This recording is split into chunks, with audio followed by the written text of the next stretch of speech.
What if the very thing you've been trying to eliminate, your anxiety, is actually asking to be understood? In this episode, we explore why control doesn't calm the nervous system, why trying harder often makes things worse, and how learning to lean into discomfort might be the most freeing thing you can do. If you've ever felt trapped inside your own mind or body, or lonely in your anxiety, this conversation might offer you a different path forward. Enjoy the show.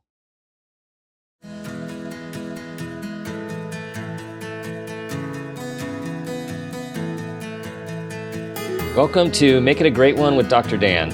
I'm Dan Peters, psychologist and leadership coach. This show is all about bringing hope, connection, awareness, and wisdom through meaningful conversations that inspire us to be better versions of ourselves and have a positive impact on humanity. This is your space to pause, reflect, and reconnect with who you are, what you care about, and who you want to be. We have this moment, this day, and this life. Let's make it a great one. Today, I am joined with David Procyshyn. David is a leading voice in the world of wellness, a yoga and meditation teacher, speaker, and founder who blends ancient practices with modern science to help people heal from chronic anxiety. With over 20 years of teaching experience and a deeply personal understanding of anxiety's grip, he has guided thousands toward a calmer, more resilient life. As the founder of DoYogaWithMe.com, one of the world's most trusted online yoga platforms, he's built a global community grounded in accessibility, compassion, and evidence-based practice. His unique approach integrates mindfulness, breathwork, and somatic awareness with a storyteller's heart and a researcher's curiosity. Whether he's speaking on stage, leading transformative retreats, or developing online courses, he creates space for people to soften, reconnect, and rediscover their inner stability. David, welcome to the show. Thank you so much. I'm really happy to be here, Dan. So as I started to say before we got going here, one of the things that I was really taken by you is how you what I'm calling walk the path of life in a way that's integrated and whole, with such high ethics and serendipity, and it seems to happen a lot around here, and synchronicities. And the last show that we recorded was on conscious leadership. And when I started to dive into your work, it was all right there. The way that you are completely clear about how you care for your community, how the principles of your business, how you want to give back, and how you want to make sure that everything you guys do and how you do it is in efforts for the greater good for all. And I wanted to highlight that as we start, because I know that is a conscious way of living and being. Yeah, I mean, I am really happy to hear that that's the message you were feeling when you went through my website and do yoga with me. It's hard to know, I'm sure you understand that as well. You can put your story and your message out into the world and you just don't know how it's being received, especially when you're an online business. Like 95% of what we do is not in front of people. So we get feedback from people who are in a community just letting us know that the impact that we're having on their lives. And that's really our gauge. Mm-hmm. Outside of the data, the traffic, Mm-hmm. and when people choose to do a particular class or they choose a certain teacher or things like that. But that really warms my heart and makes me feel like the message is being spoken the right way, I guess. From my perspective, it is. And I've had to learn over time to release the sort of the fear and the self-doubt, about how I'm being perceived, learning like the more you put yourself out there, whether it is in this format or on a website or in a talk or presentation, which you do a lot of, it's like if you come from your authenticity and you come from your heart, there might be some things that don't land. And certainly I'm open to feedback and I always want to grow. I guess what I'm trying to say is I don't take it the same way that I used to take it when I was younger and less experienced. I mean, this has been a process. Um, and it's just knowing that when it comes from the pure place, um, I think it mostly lands. And then there's always good feedback that we can get about presentation or a way we phrase something. We maybe didn't take something into consideration. But I'm wondering if you have found that over time, because we're talking about anxiety here, and I'm someone who knows uh, high performance anxiety very well, as you, and perfectionism and recovering perfectionism. So um, it's a lot to put oneself out there when we're worried about a number of things that might come back at us. Yeah, I think that comes back to the first way you described what I'm trying to do, which is walking the path. And the path for me is about being true to yourself. And when you're doing that in every moment of your life, it's like you're, especially the ones that are uncomfortable, you're always leaning in rather than avoiding. And for me, and this is what I try to teach to my students, is that if you're uncomfortable frequently, then there's a good chance that you're leaning into whatever the experience of your life is. You won't be uncomfortable all the time, but there is discomfort there that a lot of people just choose to avoid, and then they live their life on the surface, and it can be fine. Like you can live a happy life that way. But for me, the only way that I was actually able to learn how anxiety got a grip on me was to feel the hard stuff. So I happen to have a lot of students who struggle. And so for me, that's the main thing, is how do you honestly feel in this moment? That is your starting point always. And you act from there, and you don't have to apologize for how you feel. You don't have to judge yourself for how you feel. It's a true non-judgmental moment of pure connection with yourself. And if you can maintain that throughout the day, then to me, you're walking the path. Like, you don't have to do much more than that. And you bring compassion and the intention to learn. So Mm-hmm. that's what I'm trying to do with my life and my business, and to help my students learn the same. The doing and the being comes up for me a lot in my work, my personal practice, and also my work with others. And there's such a you hit on that. It's so hard for us to be, because Yeah.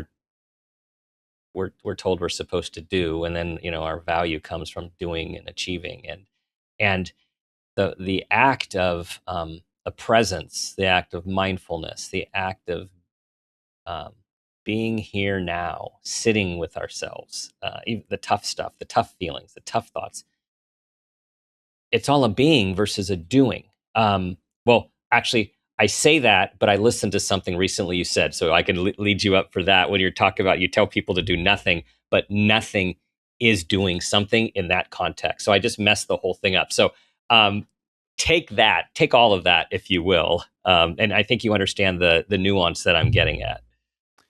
Yeah, in fact, I just published an article on that. It's my response to New Year's resolutions. Okay, And we will put that in the show notes. oh, great, great. I literally published it 2 hours ago. And so basically my response to New Year's resolutions is to learn to do less. And I don't mean this for everybody. I just mean that in as a response to what you were talking about, our cultural are just the harsh cultural value system that seems to impede every aspect of our lives, which is more about production. This is my response to that. So, and I also like the pieces here, like when you talk about doing nothing, like you said, it's not actually doing nothing. It is structuring your life in a way that allows you to take good care of yourself. It's really as simple as that. And so there is work in that. Like for me, the way that I was started doing that was I would sit down, and first thing I would do in the morning is I would structure my day around wellness.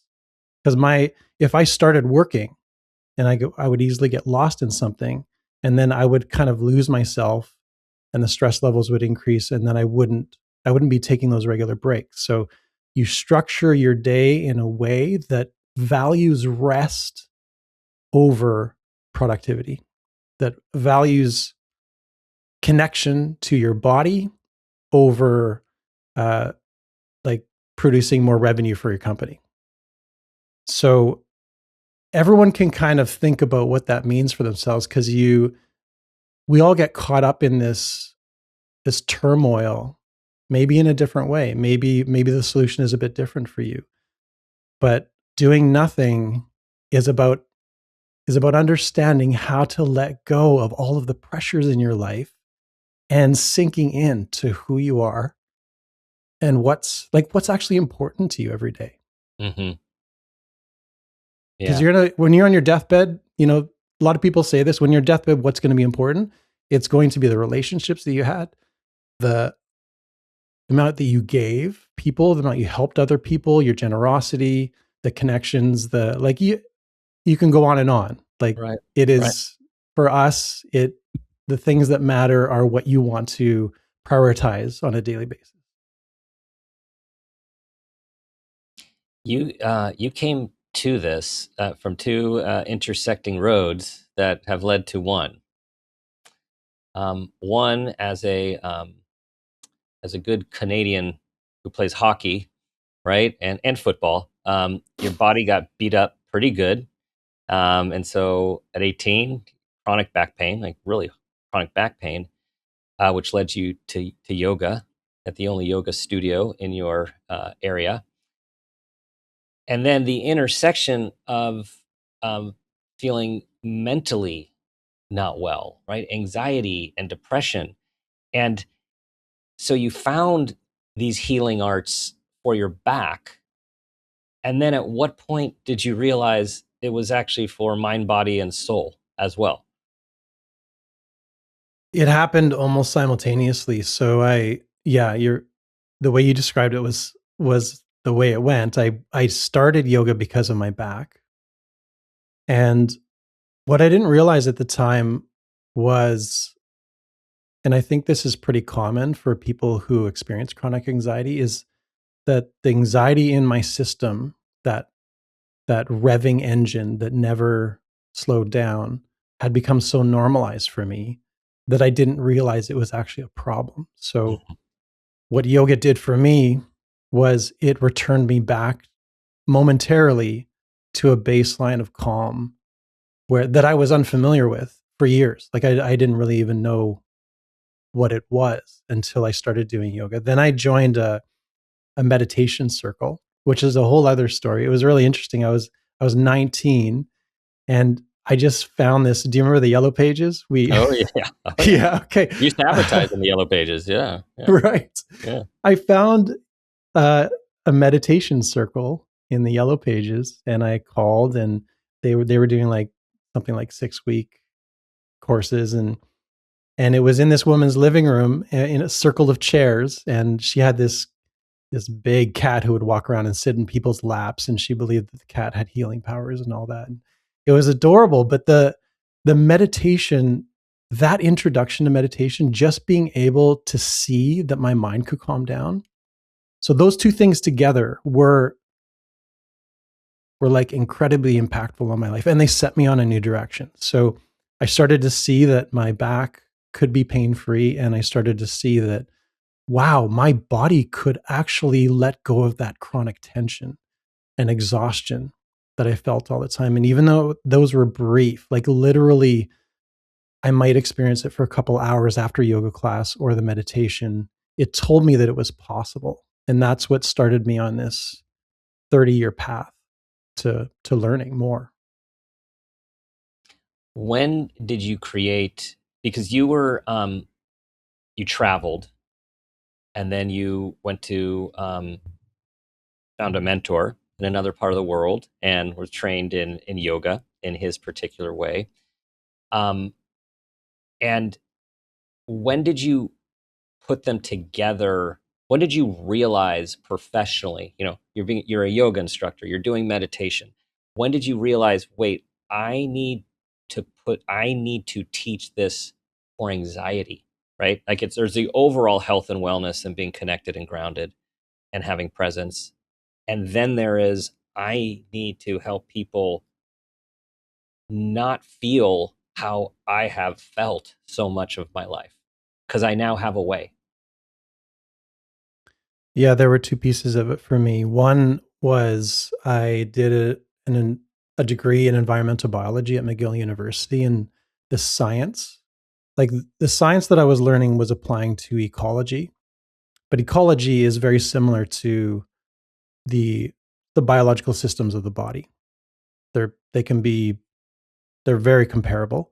And then when I went to massage therapy school, I started to really dig deep into the causes of muscular tension and how the nervous system plays a role, and those that started really opening my eyes to not only what creates tension and an overactive nervous system, but what can also step in and become an intervention and stop it or slow it down. And when I did my yoga teacher training, I just realized that because I had, this was in 2004, so it was about 12 years after that first yoga class. I started to realize that because I had spent these past 12 years not only doing yoga and meditation, but also exploring my reality of anxiety. Like I was becoming very perceptive to the inner world. And that gave me the ability to be able to describe it to others. So when I taught, that's where I came from. I encouraged people to feel their bodies. I encouraged them, even they're going through yoga flow, to connect to body, breath all the time. And, as opposed to, I didn't end up actually using the degree that I had because I realized that I was just good at. I was naturally good at it. It was a strength of mine, and it just felt so natural for me to follow that path. Hmm. And all these years later, you have, hundreds of thousands of people impacted, hundreds of thousands of people, right? And so the Do Yoga With Me, 2008, correct? Um, Yeah, that's right. Founding it with your brother, which I think is also just really cool. Um, you guys were well ahead of it. Like it feels like that is a long time ago, and so much has happened since 2008. So maybe you could take us back. Where was online virtual classes at that time when you were launching? Yeah, so I don't know when YouTube was launched, but it was very early on with YouTube, and so even then, I remember the biggest struggle for us, and it's no longer a struggle anymore because people can just upload videos from their phone to whatever video streaming platform they're using. But back then, we didn't know how to export a video to be optimized on a streaming platform. Like it was that simple. There are and I had to learn about that. I was the videographer. I was the owner, the videographer. I was the teacher. I was the audio expert. I was everything, and I had to learn what I could. And if you actually look at those first series of videos, you'll realize it because they're not very good. But that was technology was the main challenge for us, Hmm. and I was also setting the camera up in the park and setting it up and looking at the viewfinder and then going to the mat and doing some poses and then going back to the viewfinder and widening it or focusing it in, doing some more poses. And then at the end, I'd grab all the footage and make sure that it was okay or pray that it was okay. Um, and hopefully I would be able to produce a class out of it. So those were the early days. And back then, I never, like, I thought that this might have some passive income for me because I was a struggling yoga teacher and it, uh, paying rent was hard back then. And I thought that this might be able to help me somehow. I didn't even know how. I wasn't a business person. Maybe people would love it so much they'd send us donations. But then because we were early adopters, you said, the traffic at one point just shot up, especially as we started to add new teachers. It really grew quickly. And it continues to. And so I want to go, there's two different directions here. I want to stick with the theme that I started with, and then I want to really dive in more about the approach that you have developed for managing, treating, and making a tremendous impact in one's experience of anxiety. Before we do that, I want to go back to the conscious leadership and the vision, because I know as things get bigger and things scale, there's lots of pressures. I mean, like external pressures, internal pressures, environmental pressures and stressors that can push us away from the beginning and our original vision.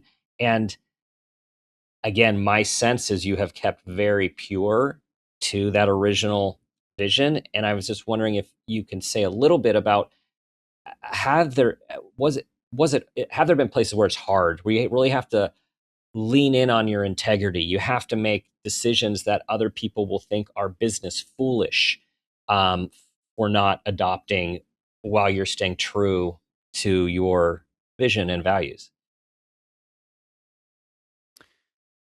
Yeah, well, the biggest and most important choice that we made over and over and over again was not to take on outside investment. That is by far the most important thing that we have held on to, because like if you can imagine having an outside investor who is looking for a financial return, how that would impact every choice that you make. We don't have that. So we might not be the best business people,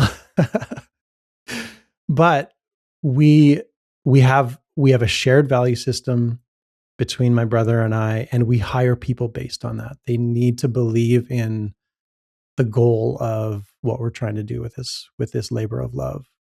So that's become number one. And of course, like the big struggles have come up. Like for example, going from 100% free to putting some classes behind a paywall. We made that decision. I think it was maybe about 8 or 9 years ago. But in order to have staff who could help us film videos, who could help us with a social media channel, a newsletter, it was just, we needed to do that. And we actually had a lot of, we had a couple 100,000 people coming to our website every month. And a lot of them would be saying to us, hey, how can we donate to this? Like, this is really meaningful to us. And people were actually feeling guilty because they were using it for free. So we added the paywall, and then our revenue started to grow. And then we started to grow our team. And Sean and I, we've never owned a business. I've never actually had an office job. So this was like a steep learning curve for me. We would kind of just do it on the fly. And in fact, during one year period, we had a business consultant help us like establish projections, set goals, keep people accountable to the goals. And we quickly felt, this is very fresh because it's in the recent article that I wrote. We realized very quickly that our business, like, goal setting created pressure, and our business was not about pressure. It was about honoring the well-being of every employee so that they could honor the well-being of every community member. So it's been, we've made mistakes along the way. We've made decisions that have had consequences that that weren't the best. We actually lost a very good employee that I'm still friends with through that period. So there were hard times, but I have yet to regret a values driven decision that we've made in our business so far. And it makes me wonder. It makes me wonder if we ever regret if we ever regret the decision that is based on our values. Like, we might not be happy with the ultimate outcome, but that's different than the actual decision based on one's value system. Yeah, and so that's a great way to frame that, because you can also apply this to everyday life. Like, because the action is what everybody sees, right? So the value system is inside of you, it's motivating you, and then the action may not clearly represent that. Or like I have spoken out in response to a value system that I hold, but the speaking out wasn't quite done in a way that felt compassionate. So that would be an example of that. But I was regretful of the way I dealt with it. But if you stick with that value system and I apologize later on. So that is also the value system stepped in later and made me feel like, that was not, you wouldn't have felt very good if someone spoke to you that way. So, but I get what you're saying. And it is hopefully going to guide me for the rest of my life in a positive way. Yeah. So, freedom from anxiety. That's an approach that you have developed. How did you come to this approach? And then, of course, let's talk about it. Yeah. So I talked about 30 years of, I would call it experimentation. I did everything. Like I went to long silent meditation retreats, holotropic breath work. I did extreme sports, hot cold therapy. I did very intense physical workout regimes. I did intense pranayama exercises, lots of yoga, lots of meditation at home. And as the science started coming out about like what helps with stress, burnout, anxiety, depression, I just started to understand a lot more about that, because I already had my foundation in physiology and anatomy. And I understood the basics of the nervous system responding and getting stuck in an anxiety response. And so I could kind of look at it from that frame. Like I could feel my nervous system overactive, and then I could test it. I could say, what could I do with my nervous system if I did this? And then I would experience it, and then I would like consider how it could work into a daily regime of mine. And one of the most powerful practices that I consistently return to over and over again, and this is completely counterintuitive to everyone that I talk about with it, because it seems to induce the opposite, is high ventilation breathing. So rapid breathing techniques. And the reason why, and I've discovered this just in the last 4 or 5 years, is it's kind of like exposure therapy. So with exposure therapy, it's simple, right? You're scared of, I don't know. Let's talk snakes. You're scared of snakes. Someone puts you in the room with snakes that are harmless, and over and over and over again, and hopefully, with that exposure and the guidance that you're receiving from gradual, everyone don't gradual exposure, right? Gradual exposure. Yeah. Yeah, I should frame that properly. Yeah. So I'm just drawing a comparison. Yeah. right? And I'm I speaking was to a just thinking of psychologist. Indiana Jones. I was thinking of the Indiana Jones Yeah, scene with the that snakes all right. Yeah, that's right. yes, that's right. Yeah, yeah. So we're not talking about Hollywood here. Yeah, yeah, right. Talking about real life. So yes, gradual is important. So what rapid breathing does is it actually induces the feeling of a panic attack. Mm-hmm. But you're conscious of it. You're not fighting against it. And you can, before you induce it, you can set the parameters for the experience yourself. You can say, I'm going to induce this now, and I'm going to reinforce a relationship with my anxiety and my that experience of going into a panic attack that is the opposite of what makes it more powerful and last longer. So what makes it more powerful and last longer is resistance, is hating it, is it wanting it to go away. And the opposite of that is watching it, being curious, feeling it, bringing empathy, uh, removing judgment, accepting that it's there as a part of yourself, and wanting to get to know it rather than pushing it away as something you don't want as part of your life.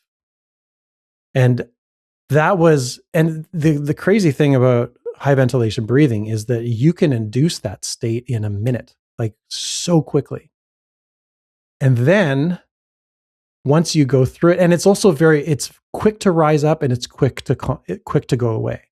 So it's not as if you're not inducing a panic attack that's going to last an hour. You're inducing a high nervous system activity state that is potentially going to last for a minute. And so you've got that window to learn. And then you can keep the breathing going and keep it going for as long as you want. And then all you got to do is stop the breathing for it to return back to a base level. So that is a very significant part of my program, Freedom from Anxiety. You do it every day. And it's always, always combined with a meditation after. So you always ground, you always sink in, you always bring compassion, you always bring that effort to connect to yourself and understand because part of it is what we're doing is we're trying to understand, like, what are those fingers of anxiety? What do they feel like and how are they gripping you and why are they there? And if that's been a part of your life for a really long time, they're just going to unravel very slowly. Like every experience, you might unravel a little piece here. Another experience, you'll unravel a little piece here. So it's like the common image of peeling the onion. You know, it's a very, very fulfilling experience, but it takes time for most people. Mm-hmm. Mm-hmm. I like the idea of it's the simulation. What it makes me think of in the psychology world in my earlier training was the breathing in the paper bag, right? For helping people with panic attacks, it was having them breathe into a paper bag to bring on the feelings of panic when they know they're in control of it and that it is not an actual panic attack. It is habituating the body to the physiological sensation.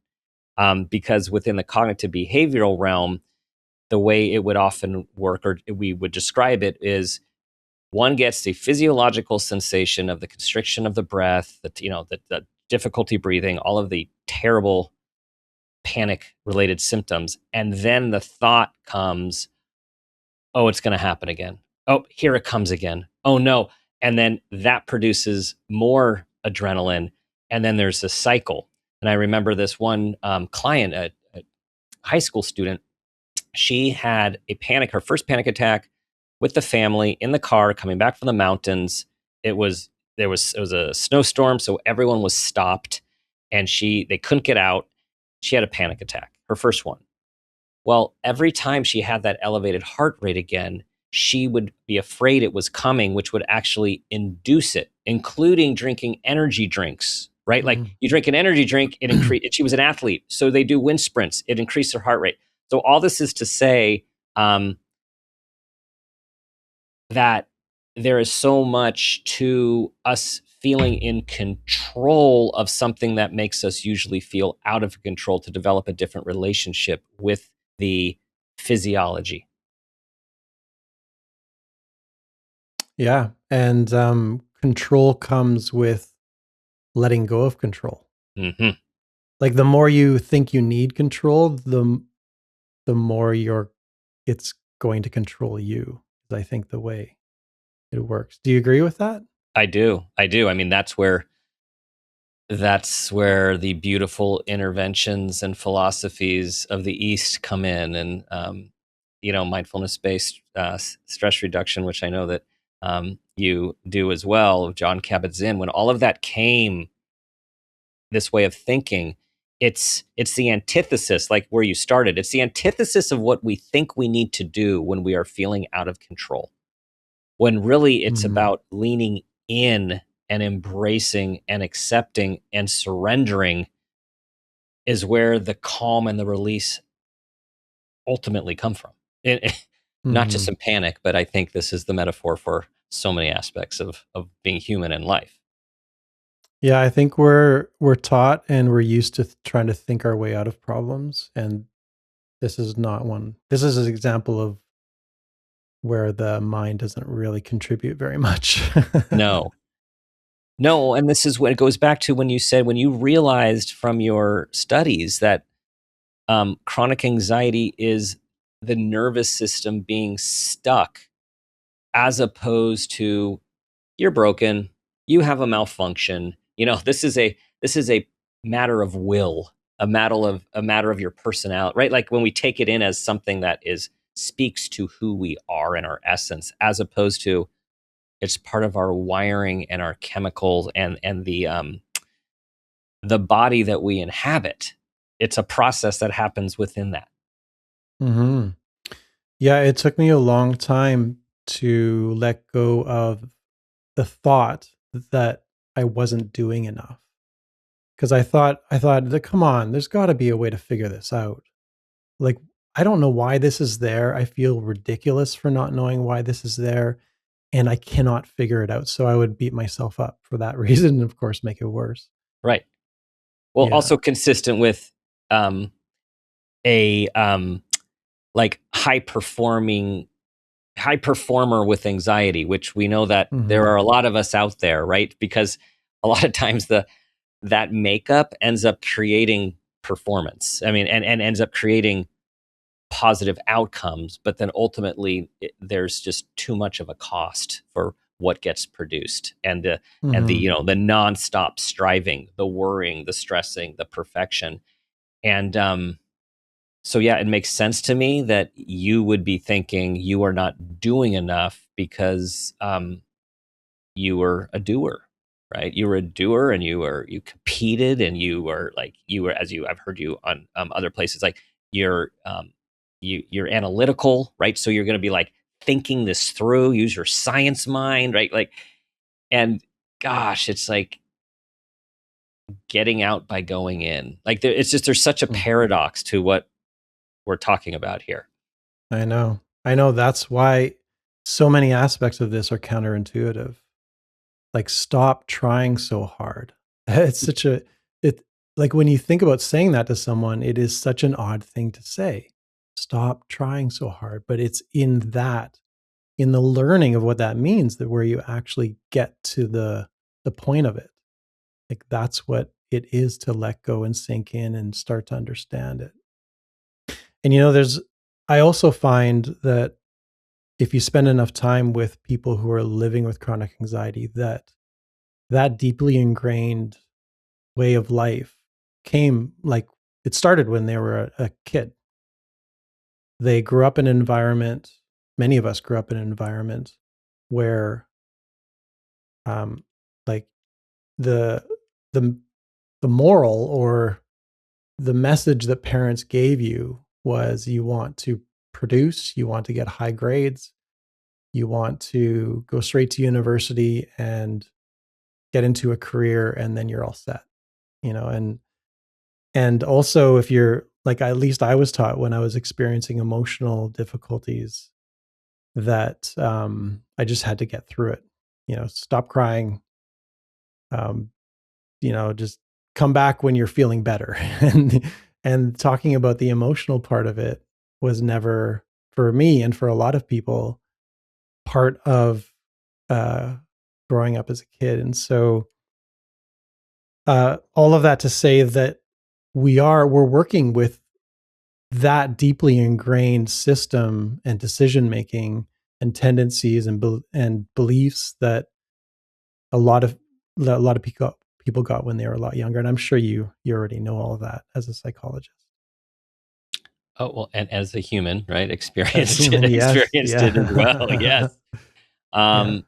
Yes, but I think these are really important things for us to be sharing, because the programming, it's kind of like the Matrix. Like we don't part of the waking up is becoming aware that we have programming, that we've been living a certain way because of certain reasons, and then starting to question why, and what were the factors, what were the pressures, um, why do I do this, why do I think this way, and then do I want to live this way. Now, the other thing that you have experienced, I have experienced, and many people have experienced, we get lots of messages to wake us up, and they come in the form of physical illness or ailments. They come in the form of depression, of panic, of anxiety, and so many others, like chronic health issues, autoimmune issues. Like there's all of these ways our bodies tell us, and some will say through messages from the soul of like, "Hey, this is an opportunity to stop, to look around, and to maybe do something differently." So I feel like all of us are programmed, and hopefully at some point we start to question, and there's usually some reason, internal or external, for the questioning, which allows for a very difficult process, but a very important one of becoming something more or different. Hmm. Yeah. Are you asking what that process was like for me? um I'm interested. Yeah.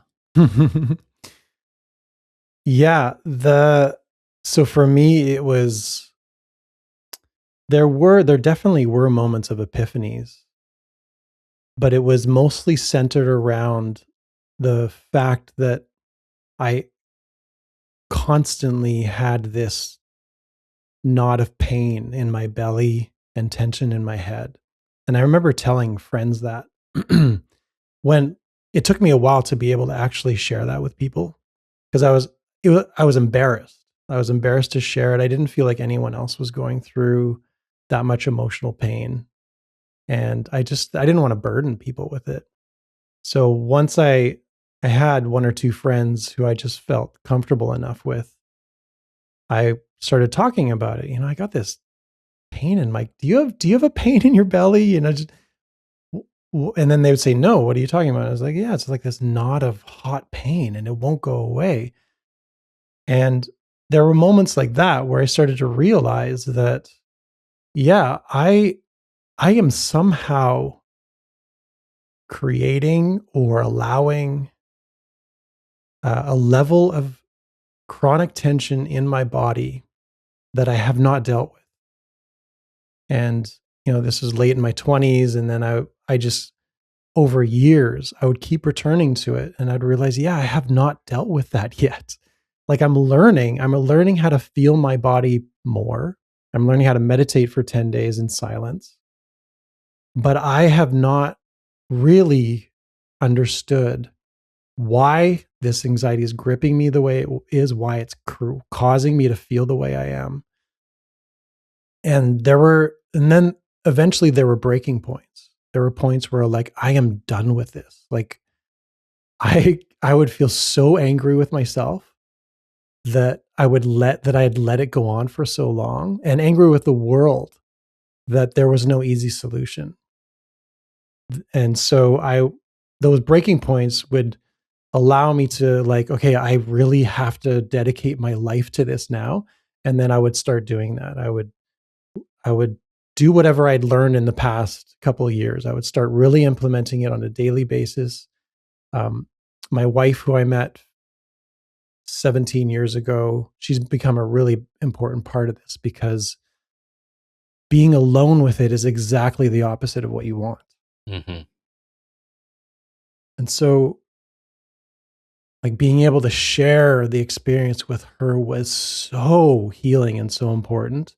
And she would be able, it was almost like she was my accountability person. She would like remind me, look, this is really like, this is crucial to you in your life. I just want to make sure that you're taking the time to understand this and take care of yourself. And so like I said, every breaking point, I was like, okay, I'm actually going to implement high ventilation breathing because I know it works. I know it. I felt it. I'm going to do it every morning now, and then follow it with a meditation practice. And every moment that happened, it's kind of like I said, the peeling of the onion, or you're chipping away at something. And over time, maybe a few months later, I would realize, wow, like that tension in my belly actually doesn't hurt as much now. And it would be like this unbelievable uh, awareness or reality of something that I didn't think was possible. And a lot of it, it would make me cry. It would be like it would I'd feel so much grief that I'd felt held onto it for so long, but also combined with that, an enormous amount of relief. So that was my motivation. And over time, I just kept reinforcing that and being better at reinforcing it on my own. So that's kind of how it played out for me. Like the epiphanies came through breakdowns that Yeah. led to motivation and action. And the visitors still come? Like it's, well, I'm imagining your baseline is different than it used to be. And still for everyone to hear, even those that practice regularly and teach it, the visitors still come, but it's, I'm guessing, but you know what to do, right? Like you know what practice to do. So could you say a little bit about like the current experience of living your life and the role that, transient or not, that anxiety has? For me, the way I have ensured that I stayed on this path was to push my boundaries of discomfort. So I do, for example, I have pitched stories at our local storytelling event where someone stands on stage and tells a personal story with no notes. Now, 10 years ago, I can't tell you how many things I would rather do than to stand in front of people on stage. Like it was like experiencing death to me. So I now make myself go through those really hard experiences that enhance the anxiety. So yes, I have a much calmer baseline. I have tool set that I know works. I have, you could call it an action plan, but I I have a regular practice, and I have developed a relationship with my anxiety that I reinforce, and that is healthy and makes it move through me. It makes it move through me rather than it holding on. So those are the important things. I push my boundaries like as much as I can, and I keep the practice consistent. And also I remind myself, and you relate to all of this, I'm sure. It's like you treat it like it's a daily thing. It's not I'm going to meditate later in the evening and then I'll feel better. Right. No, the true practice is here and now all the time. So it has to be here and now. And if it's not, then you're not really getting the point. Right. Right. So those are the most important pieces for me. when you just said that important point again about it moving through you. And I think for everyone who out there listening or watching and experiences depression and or just intense feeling, right? There's so many types of feelings and gradations of feelings of intensity and discomfort.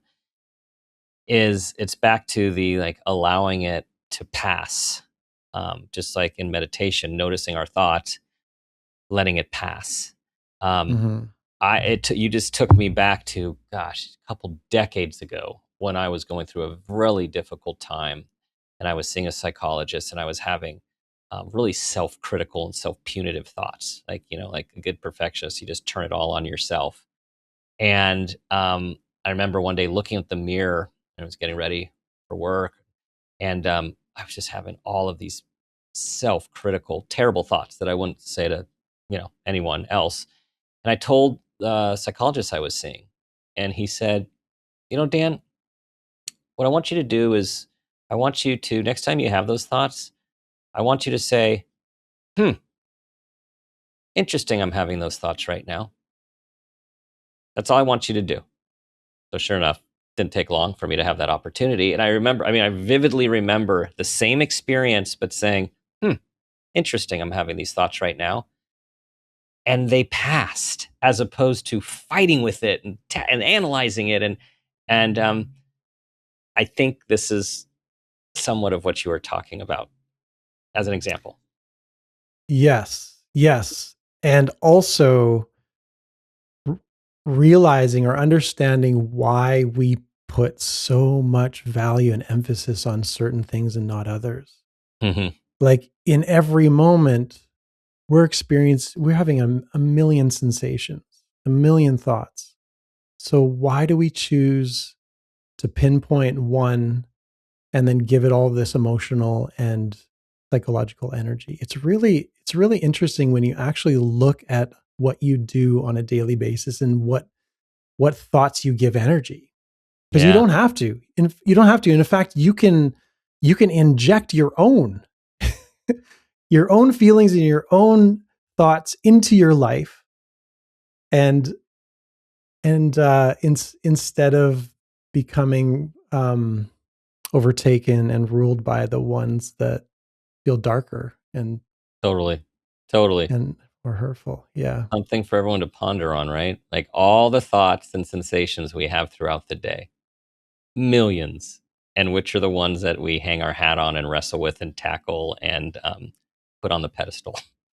Interesting. Yeah. And imagine recording that just for 24 hours or whatever, 16 Yeah. hours that you're awake, and then playing it to someone. Talk about Like it would. exposure therapy. Oh my God. I mean, there's something actually hilarious about that if you actually were to do Yeah. it. Yeah. Because I don't know if you probably noticed this too. Like you go through these repetitive streams that you're just reciting, especially like words of a song. Hmm. Song gets caught in your head. Like Oh I yeah. can recite the words of a song for an hour straight and not realize I'm doing it. Right. Right. So if you play that out loud, yeah, it is funny. You mentioned about the relationship with anxiety, your relationship with the anxiety. And that made me think of something I heard you say on another podcast, which was when your friend told you, like, why don't you ask, I'm paraphrasing, why don't you ask your anxiety what it's here for, or what it's for? And you're like, wait, I can do that? And how much that was a really significant suggestion, and what that did for you. Yeah, that was my friend Rob. Call out to Rob. It's Yeah, it really is. It's about feeling empowered, right? Like it, to me, I had no power. The anxiety had power over me. So that thought didn't even enter my mind. And when he asked me that, it just flipped the script.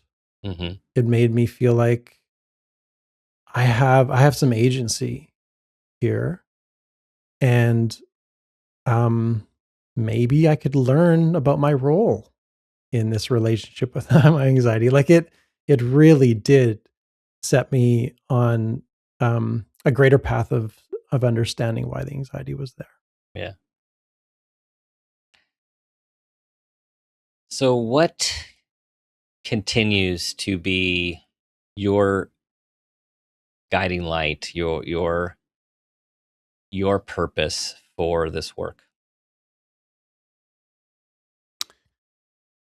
Well, part of it is my own self growth and transformation. Like you said, it's not something that it doesn't permanently go away. All of that, the imposter syndrome, Mhm. the nervousness before I go on stage, if I'm telling a story, the regrets about, reacting a certain way towards a family member, like life still happens. And I still want to be a person who's mindful and empathetic and caring and who has a positive impact on others and who develops great connections with people. So that that is a great driving force for me. And then knowing there are a lot of people who are suffering out there. Like when you look at the stats, the global anxiety stats, hundreds of millions have been diagnosed with an anxiety disorder. Hundreds of millions. That's just people who admit they have a problem, go to a doctor and get a diagnosis. Like how many more Mhm. are suffering because they don't know what to do?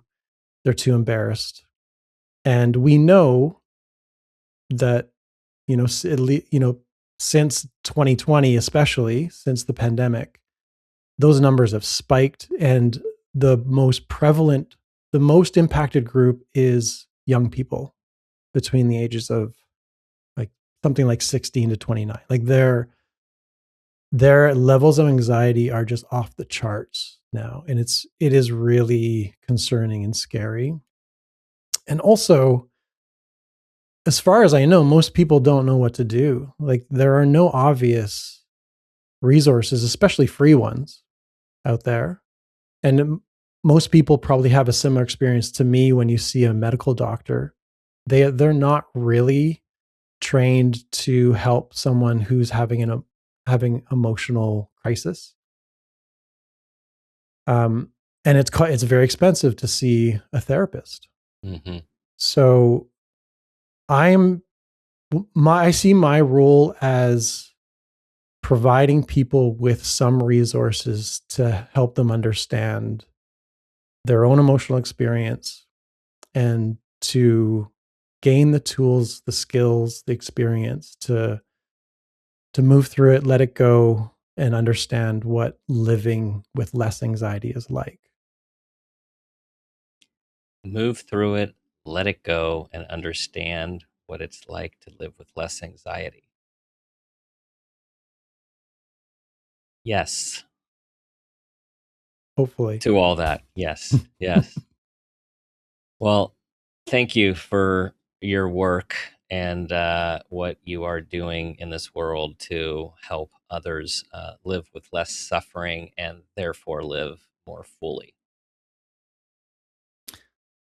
I got to tell you, Dan, this conversation has been so fulfilling for me. Like the pace, the way that you prompted questions, how deep you were going into subjects. I really enjoyed it. Mm. Thank you. Thank you, David. I take that in. I really appreciate that. You have you have lots of free resources, videos, tools on your websites. Tell everyone where to go to learn more. Yeah, so my personal website is where I talk all about what I do. I write regular blog articles there. It's my full name, davidprocyshyn.com. Procyshyn is hard to spell, so I'm sure we can put that in the episode We notes. will. We'll get that in the show notes. And then the website that I founded, which Dan mentioned at the beginning, is DoYogaWithMe.com. That's easier to remember. We've been around for 15 years. We have, our mission is to make yoga accessible to everyone. So we have over 200 absolutely free videos, classes that you can do. We have 100 free meditations you can listen to. And then we have about 2,200 total classes and challenges and programs and all kinds of resources there. And regarding the anxiety resources, I run semi-regular, a couple times a year, I run an info session on my Freedom from Anxiety program, usually about 3 weeks before the launch, because it's a cohort. I bring people in, we do it together as a community so that people can share their experience and connect with others. So I don't know when the next info session is, but maybe I'll have that to you before the episode launches. Great. And you'll have the information on your website, I assume, as yeah. The best thing to do is sign up for my newsletter. So when you go to my website, scroll down a bit and there'll be a pop-up, sign up for my newsletter. And so I send a newsletter out every Friday. I can vouch. I've been on those sites, everyone. Lots of information, lots of resources, lots of David's thinking, research, ideas, and making us all think. And we're in community. We're in community together, and that is what this is all about.